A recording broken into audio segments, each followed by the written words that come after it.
So agglomeration forces bring people together. This says that when you're in a big city, when you're around a bunch of people, you become more productive, right? Because you're sort of, meeting other people in coffee shops and discussing ideas. Like throughout history, urban areas have been big generators of ideas.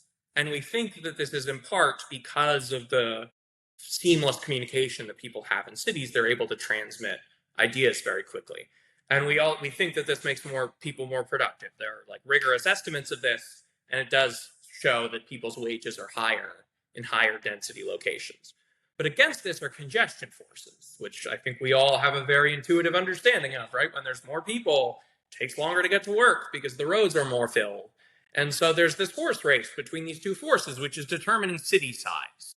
So, like, why are cities the size that they are? It's the interplay between these forces of congestion and agglomeration.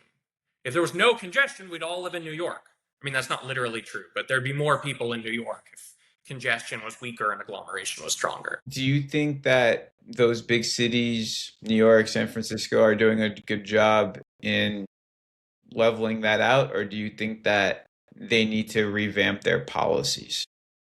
I think that they need to improve on their building policies primarily, As in making it easier to build homes? making it easier to build homes. So, like, for instance, something California did recently, which was a good idea, is replace single family zoning or relax single family zoning.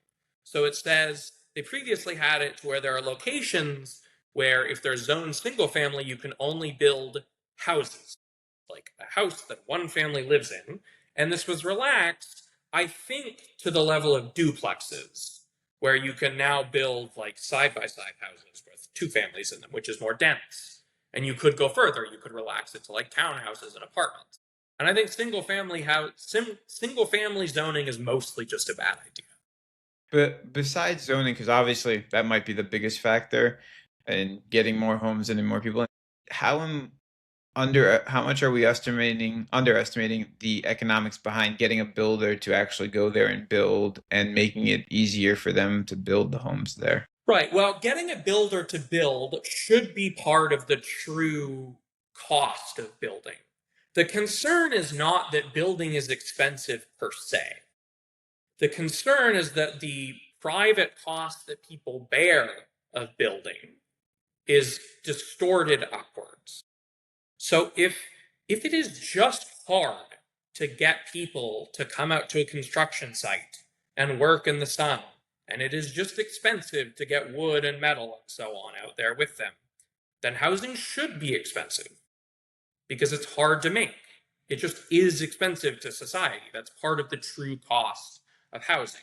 But if it's expensive because you have to pay your lawyer to go and talk to a bunch of bureaucrats for 3 months before you can even bring someone out to build anything, that's an that's an artificial reason why it would be expensive.